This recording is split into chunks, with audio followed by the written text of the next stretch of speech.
ভারত কেন অবৈধ পুশিং করছে বাংলাদেশে? ভিউয়ার্সগণ, আপনারা অনেকেই বেশ কিছুদিন যাবৎ আমাকে কমেন্ট সেকশনে বলছিলেন যে ভারত অবৈধভাবে যে পুশিং করছে বাংলাদেশে, এই রিলেটেড একটা নিউজের উপর রিয়েকশন ভিডিও তৈরি করতে।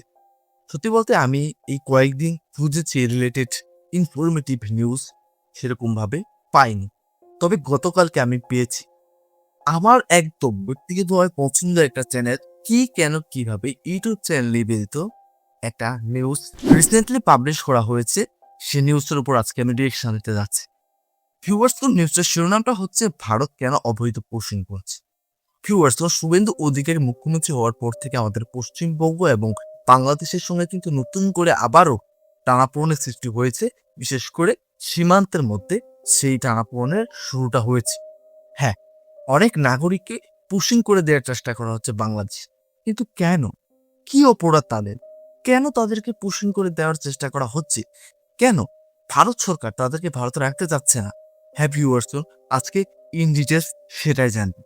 ভিউয়ার্সগণ, আমি রুবায়েত আছি আপনাদের সঙ্গে, আর আপনারা দেখছেন পোলাইট রিঅ্যাক্টস ইউটিউব চ্যানেল। তাহলে চলুন ভিউয়ার্সগণ, আপনাদের সঙ্গে একসঙ্গে মিলে কি কেন কিভাবে ইউটিউব চ্যানেল নিবেদিত আছে সম্পূর্ণ নিউজটা দেখে বিস্তারিত বিষয়টাকে জেনে আসি। Let's get start. সাম্প্রতিক সময়ে বাংলাদেশ ভারত সীমান্তে একটি বিষয় বারবার আলোচনায় উঠে আসছে, আর তা হল ভারতের কথিত পুশ ইন অভিযান। বাংলাদেশ সীমান্তরক্ষী বাহিনী বিজিবি একাধিকবার অভিযোগ করেছে যে ভারতীয় সীমান্তরক্ষী বাহিনী বিএসএফ রাতের আধারে কিংবা সীমান্তের বিভিন্ন পয়েন্ট দিয়ে কিছু মানুষকে বাংলাদেশের ভেতরে ঠেলে দেওয়ার চেষ্টা করছে। এদের মধ্যে উল্লেখযোগ্য সংখ্যক মানুষ মুসলিম এবং অনেক ক্ষেত্রে তাদের কাছে ভারতীয় পরিচয়পত্র, আধার কার্ড বা ভারতীয় নাগরিক হওয়ার প্রমাণ পাওয়া গেছে। অন্যদিকে ভারত বলছে তারা অবৈধ বাংলাদেশি অনুপ্রবেশকারী, তাই তাদেরকে নিজ দেশে ফেরত পাঠানো হচ্ছে। কিন্তু প্রশ্ন হলো, তারা যদি সত্যিই অবৈধভাবে ভারতে প্রবেশ করে থাকে, তবে তাদেরকে ভারত আনুষ্ঠানিক উপায়ে ফেরত না দিয়ে অবৈধভাবে বাংলাদেশে ঢুকিয়ে দিচ্ছে কেন? তাদেরকে সরাসরি রাজ্য পুলিশ গ্রেপ্তার করবে এবং বিএসএফ বিডিআর এর সঙ্গে কথা বলে তাদেরকে ডিপোর্ট করার ব্যবস্থা করবে। ভারতের এই ধরনের পদক্ষেপ কি শুধুই অবৈধ অভিবাসন ইস্যু, নাকি এর পেছনে আরও বড় কোনো রাজনৈতিক কারণ রয়েছে, সে সম্পর্কে আলোচনা করা হবে কি কেন কিভাবে এই পর্বে। আমাদের আজকের পর্বটি তৈরি করতে ভ্যানগার্ড পাবলিকেশনস থেকে প্রকাশিত বাংলাদেশের বুকে ভারতীয় আগ্রাসন বইটির সহায়তা নেওয়া হয়েছে। বাংলাদেশের প্রতি ভারতের ঐতিহাসিক শত্রুভাবাপন্ন মনোভাবের তথ্যপ্রমাণ ভিত্তিক অনুসন্ধানের আলোকে বইটি রচনা করা হয়েছে। ভারত যে বাংলাদেশের চিরশত্রু, এই বিষয়টি গভীরভাবে উপলব্ধি করতে চাইলে ভারতীয় আগ্রাসন বইটি আপনার অবশ্যই পড়া উচিত। ভিডিও ডেসক্রিপশন এবং পিন কমেন্টে বইটি অর্ডার করার লিঙ্ক দেওয়া আছে। বাংলাদেশে ভারতের পুশিন এবং ভারতে মুসলিমদের নাগরিকত্ব হরণের বিষয়টি বুঝতে হলে এনআরসি এবং সিএএ ভালোভাবে জানতে হবে। অনেক ভারতীয় রাজনৈতিক দল দীর্ঘদিন ধরে দাবি করে আসছে যে বাংলাদেশ থেকে বিপুল সংখ্যক মানুষ ভারতে প্রবেশ করেছে এবং তারা স্থানীয় জনগণের ভারসাম্য বদলে দিয়েছে। সেই সাথে ভারতীয় যুবকদের চাকরির বাজার দখল করে নিচ্ছে। বিশেষ করে বিজেপি ক্ষমতায় আসার পর এই ইস্যুকে আরও জোরালোভাবে প্রচার করা শুরু হয়। দলটির নির্বাচনী প্রচারণায় অবৈধ অনুপ্রবেশকারী শব্দটি প্রায় নিয়মিত ব্যবহার করা হচ্ছে। বাংলাদেশের মুসলমান ওরা অনুপ্রবেশকারী, দে শুড গো, নইলে ডিটেনশন ক্যাম্পে থাকবে। 2013 সালে ভারতের সুপ্রিম কোর্টের তত্ত্বাবধানে আসামে ন্যাশনাল রেজিস্টার অফ সিটিজেন্স বা এনআরসি হালনাগাদের কাজ শুরু হয় এবং 2019 সালে চূড়ান্ত তালিকা প্রকাশ করা হয়। প্রায় 3.3 কোটি আবেদনকারীর মধ্যে প্রায় 19 লাখ মানুষের নাম চূড়ান্ত তালিকা থেকে বাদ দেওয়া হয়েছে। অধিকাংশ মুসলিমকে এই নাগরিক তালিকা থেকে বাদ দেওয়া হলেও বহু সংখ্যক হিন্দু জনগোষ্ঠীও তালিকার বাইরে চলে যায়। তবে 2026 সাল পর্যন্ত ভারতের অন্য কোনো রাজ্যে আসামের মতো পূর্ণাঙ্গ এনআরসি বাস্তবায়ন করা হয়নি। যদিও বিভিন্ন সময়ে পশ্চিমবঙ্গ, ত্রিপুরা এবং অন্যান্য সীমান্তবর্তী রাজ্যে এনআরসি চালুর রাজনৈতিক দাবি উঠেছে। কোথাও আংশিক বাস্তবায়ন হয়েছে, কোথাও এখনও কার্যকর হয়নি। বিজেপির ভবিষ্যৎ পরিকল্পনা অনুযায়ী সমগ্র ভারতে যখন এনআরসি বাস্তবায়ন করা হবে, তখন বহু হিন্দু ব্যক্তিদের নামও তালিকা থেকে বাদ পড়ে যাবে। তাই হিন্দুদেরকে সুরক্ষা দেওয়ার জন্য 2019 সালে ভারতের পার্লামেন্টে সিটিজেনশিপ অ্যামেন্ডমেন্ট অ্যাক্ট বা সিএএ আইন পাশ হয়। এই আইন অনুযায়ী বাংলাদেশ, পাকিস্তান ও আফগানিস্তান থেকে ধর্মীয় নির্যাতনের কারণে ভারতে আসা হিন্দু, শিখ, বৌদ্ধ, জৈন, পার্সি এবং খ্রিস্টান সম্প্রদায়ের মানুষ সহজ শর্তে ভারতীয় নাগরিকত্বের জন্য আবেদন করতে পারবেন। তবে ভারতের প্রতিবেশী দেশের মুসলিমদের জন্য এই আইন প্রযোজ্য নয়। ভারত সরকারের এখানে একটা বিষয় বলি বাকি অংশটা দেখার আগে, সেটা হচ্ছে যে মূল কথা বলতে গেলে যদি সম্ভব হতো ভারত থেকে সব মুসলিমদেরকে তাড়িয়ে দেওয়া, তাহলে বর্তমানে বিজেপি সরকার এটাই করতেন, ঠিক আছে? এবং যাদেরকে নাগরিকত্ব দিয়েছেন বা ভবিষ্যতে দেবেন তাদেরকে বেছে বেছে দেবেন যে তারা মুসলিম নাকি সনাতন ধর্মের। যদি তারা মুসলিম হয় তারা নাগরিকত্ব পাবে না। হ্যাঁ, মানে এক কথায় বলতে গেলে পুরো যে সিস্টেমটা চলছে, পুরো সিস্টেমটা ধর্মের ভিত্তিতে চলছে। এখানে কোনো ধরনের আপনার মানবিক বৃত্তি আছে না, যেটা মানবিক দিক থেকে যেটা চালানো হয় বা গণতান্ত্রিক নিয়ম যেটাকে বলা হয় এরকম নামে যে গণতান্ত্রিক দেশ, তবে বিশেষ করে এখানে গণতান্ত্রিক কোনো নিয়ম নীতি চলছে না, এখানে ধর্মতান্ত্রিক সবকিছু চলছে। কিছু বলার নেই, আর কি বল। তাহলে চলুন বাকি অংশটা দেখে আসি। হল বাংলাদেশ, পাকিস্তান ও আফগানিস্তান। এই তিনটি দেশ মুসলিম সংখ্যাগরিষ্ঠ রাষ্ট্র হওয়ায় সেখানে ধর্মীয় সংখ্যালঘুরা নির্যাতনের শিকার হতে পারেন। তাই এসব দেশের অমুসলিমদের ভারত মানবিক কারণে নাগরিকত্ব দিবে। সমালোচকেরা বলেন, যদি ভবিষ্যতে সারা ভারতে এনআরসি চালু করা হয় এবং কোনো হিন্দু নাগরিক তালিকা থেকে বাদ পড়ে যায়, তখন তাদেরকে সিএএ আইনের অধীনে আবারও ভারতীয় নাগরিকত্ব দেওয়া হবে। কিন্তু কোনো সত্যিকারের ভারতীয় মুসলিম নাগরিক যদি ভুলক্রমেও নাগরিক তালিকা থেকে বাদ পড়ে যান, তখন তাকে জোরপূর্বক প্রতিবেশী দেশে ঠেলে দেওয়ার আইনি ব্যবস্থা করা হয়েছে। তাই নাগরিক তালিকা থেকে বাদ দেওয়া অধিকাংশ ভারতীয় মুসলিমদেরকে বাংলাদেশের ভেতর ঠেলে দেওয়ার চেষ্টা করা হচ্ছে। আর সে কারণেই সাম্প্রতিক সময়ে বাংলাদেশের সীমান্ত এলাকায় ভারতীয় পুশিনের ঘটনা অধিক হারে বেড়ে গেছে। ভারতে বাংলাদেশি অনুপ্রবেশকারী বিষয়টি নতুন নয়। গত প্রায় 4 দশক ধরে বিশেষ করে আসাম, পশ্চিমবঙ্গ, ত্রিপুরা এবং উত্তর পূর্বাঞ্চলের রাজনীতিতে এটি একটি গুরুত্বপূর্ণ রাজনৈতিক ইস্যু। আসামে এনআরসি প্রকল্পের ফলে লক্ষ লক্ষ মানুষ তাদের নাগরিকত্ব হারিয়েছে। অনেকের পরিবার কয়েক প্রজন্ম ধরেই ভারতে বসবাস করছে। হয়তো তাদের বাবা অথবা দাদা অতীতে বাংলাদেশের ভূখণ্ডের অধিবাসী ছিলেন, কিন্তু তারাও ব্রিটিশ কিংবা পাকিস্তান আমলে ভারতে গিয়ে বসবাস শুরু করেছিলেন। অধিকাংশ ক্ষেত্রে বাংলাদেশের সঙ্গে তাদের কোনো প্রত্যক্ষ সম্পর্কও নেই। এমন ব্যক্তিদেরও 40-50 বছর আগের জন্মসনদ দেখাতে বলা হয়। প্রয়োজনীয় কাগজপত্র দেখাতে ব্যর্থ হওয়ার কারণে তাদেরকে বাংলাদেশি বলে হেনস্থা করা হচ্ছে। আর সুযোগ পেলেই ভারতীয় সীমান্তরক্ষী বাহিনী তাদেরকে বাংলাদেশের ভেতর ঢুকিয়ে দেওয়ার চেষ্টা করছে। He is Indian citizenship. Maybe his mother may be Bangladeshi, but guys, কি বুঝতে পারলে?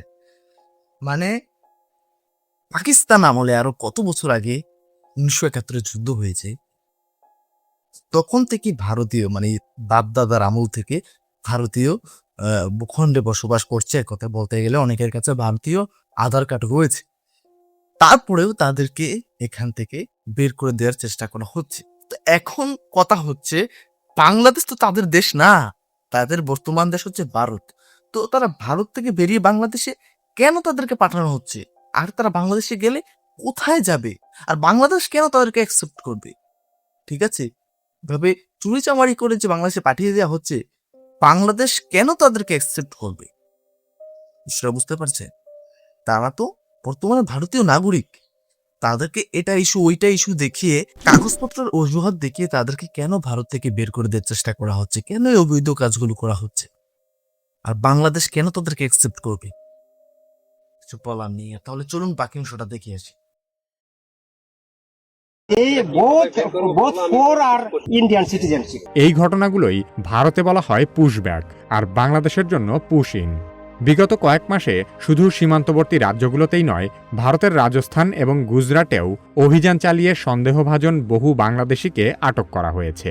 এদের মধ্যে কেউ কেউ সত্যি সত্যিই কাজের সন্ধানে বাংলাদেশ থেকে অবৈধ উপায়ে ভারতে গিয়েছিল, কিন্তু সেখানে তারা ক্ষতিকর পাথর ভাঙার মতো এমন সব কাজ করত যেসব কাজ সাধারণত ভারতীয়রা করতে চায় না। তাই এতদিন তারা ইচ্ছাকৃতভাবেই এই সমস্ত অবৈধ বাংলাদেশিকে পৃষ্ঠপোষকতা করে এসেছে। কিন্তু সাম্প্রতিক সময়ে হিন্দুত্ববাদী রাজনৈতিক অস্থিরতার কারণে অবৈধ বাংলাদেশি অজুহাতে বহু ভারতীয় মুসলিমকেও হয়রানি করা হচ্ছে।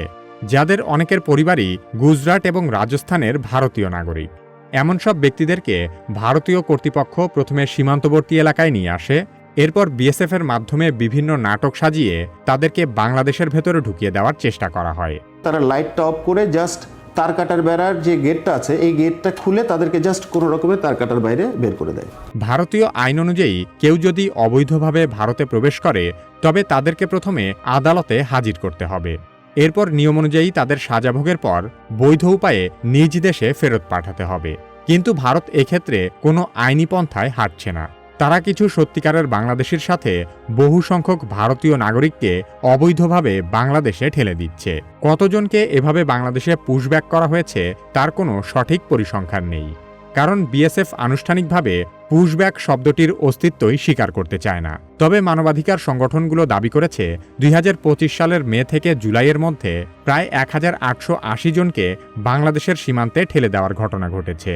2026 সালের মে মাসের পর থেকে এই ধরনের ঘটনা আরও অনেক বেড়ে গেছে। সাম্প্রতিক সময়ে পশ্চিমবঙ্গে বিজেপি ক্ষমতায় আসার পর থেকে বাংলাদেশি অনুপ্রবেশকারী ইস্যুটি ব্যাপক আলোচিত হচ্ছে, কারণ বিজেপির মুখ্যমন্ত্রী শুভেন্দু অধিকারী একজন কট্টর বাংলাদেশ বিরোধী।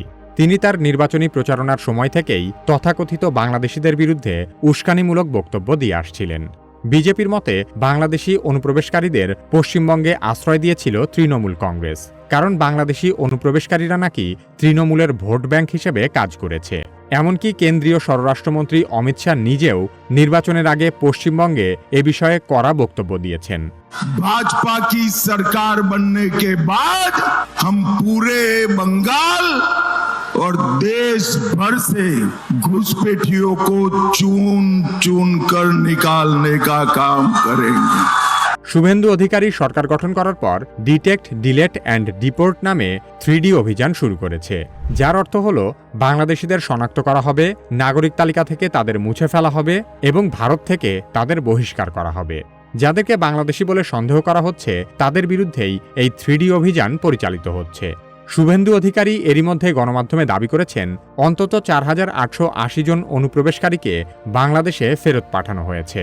সিএ এর আওতায় যারা নেই তারা হলেন কমপ্লিটলি অবৈধ অনুপ্রবেশকারী ইনফিল্ট্রেটার্স। তাদেরকে সরাসরি রাজ্য পুলিশ গ্রেপ্তার করবে এবং ডিটেন করবে এবং হ্যান্ডওভার করবে বিএসএফ এর হাতে, এবং বিএসএফ বিডিআর এর সঙ্গে কথা বলে তাদেরকে ডিপোর্ট করার ব্যবস্থা করবে, অর্থাৎ ডিটেক্ট, ডিলিট, এবারে ডিপোর্ট।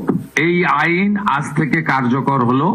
বিজেপি সরকারের নেতৃত্বে পশ্চিমবঙ্গের জেলায় জেলায় হোল্ডিং সেন্টার নামে বিশেষ ধরনের ডিটেনশন সেন্টার গড়ে তোলা হচ্ছে, যেখানে সন্দেহভাজন বাংলাদেশি নাগরিকদের আটকে রাখা হবে। এ ধরনের পদক্ষেপ থেকেই বোঝা যায় সামনের দিনগুলোতে পুশিনের ঘটনা আরও বহুগুণ বেড়ে যেতে পারে। ইতোমধ্যে লালমনিরহাট এবং চাঁপাইনবাবগঞ্জ এলাকায় বিএসএফ বহু দফায় পুশিনের চেষ্টা করেছে। বিজিবি এবং সীমান্তবর্তী স্থানীয় বাংলাদেশিরা এসব অপচেষ্টা রোধে সক্রিয় থাকায় ভারত খুব বেশি সফল হতে পারছে না। বিএসএফ পুশিনের সময় হাতে নাতে ধরা পড়লে এসব অবৈধ কর্মকাণ্ড সরাসরি অস্বীকার করে।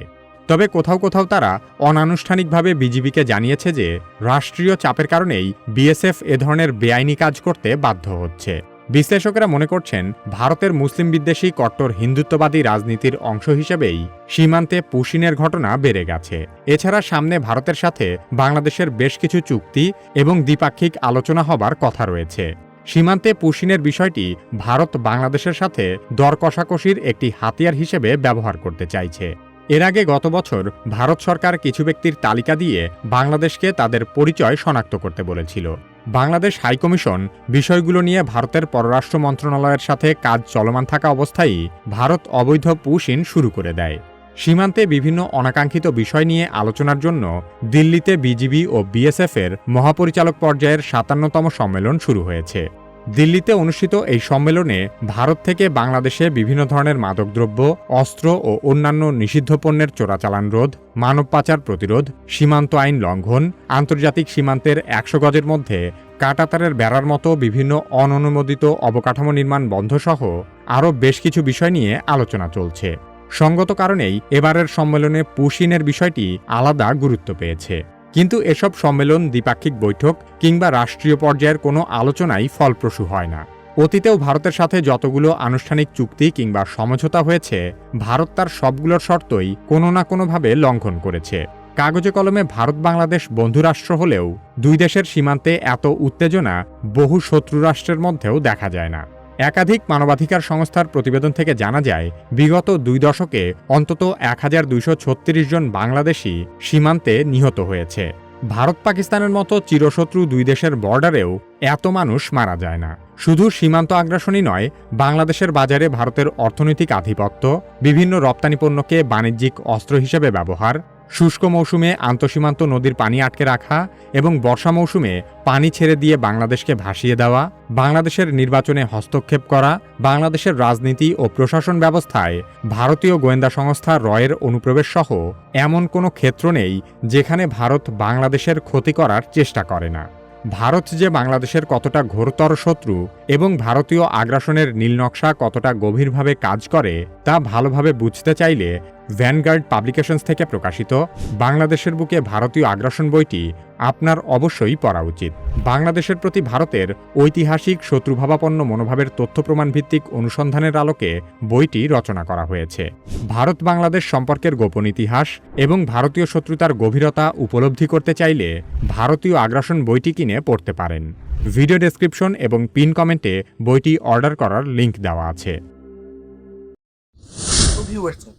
কে কেন কিভাবে ইউটিউব চ্যানেল নির্মিত আছে সম্পূর্ণ ভিডিওটা তো আপনারা দেখতে দিলেন। তো সম্পূর্ণ ভিডিওটা দেখার পরে আশা করি আপনারা বিস্তারিত সবকিছুই বুঝতে পেরেছেন এবং অনেক কিছু আমি জানতে পারলাম। দেখুন, এখানে যেই পশিলের ঘটনাটা হচ্ছে, এই পশিলের ঘটনাতে যদি কোনো বাংলাদেশি অবৈধভাবে ভারতে অনুপ্রবেশ করে থাকে, সেই বাংলাদেশিকে গ্রেফতার করে বাংলাদেশে আনুষ্ঠানিকভাবে পাঠিয়ে দিলে সেটাকে আমি অ্যাকসেপ্ট করতে বাধ্য। ঠিক আছে? তবে কোনো ভারতীয়কে বাংলাদেশি বানিয়ে জোরপূর্বক তাকে বাংলাদেশে পোষণ করে দেয়া হলে সেটা আসলে মেনে নেওয়া সম্ভব নয়। এক কথায় বলতে বাধ্য হচ্ছে সেটা একটা অবৈধ কাজ। তো আমি ভিডিওতে বলেছিলাম, ঠিক আছে, আমি ভিডিওর মাঝখানে বলেছিলাম আপনাদেরকে যে যদি সম্ভব হতো তাহলে প্রতিটা মুসলিমদেরকে ধরে ধরে ভারত থেকে বের করে দেওয়া হতো আর কি। যদি সম্ভব হতো তাহলে এটা করা হতো। তবে এটা যে সম্ভব হবে না আরো কয়েক বছর পরে, সেটাও আমার কাছে মনে হচ্ছে। আমার কাছে মনে হচ্ছে বর্তমানে যেভাবে উগ্রপন্থীরা কাজ করে যাচ্ছে, ভবিষ্যতে এরকম কিছু ঘটতে পারে। তবে যে বিএসএফ ঘটনাগুলো ঘটাচ্ছে, অনেক জায়গায় বিএসএফ স্বীকার করেছে যে বিএসএফদেরকে আদেশ করা হচ্ছে যে তোমাদেরকে এই মানুষগুলো দিলাম, এই মানুষগুলোকে যেভাবেই পারো তোমরা পুশিং করে দিও।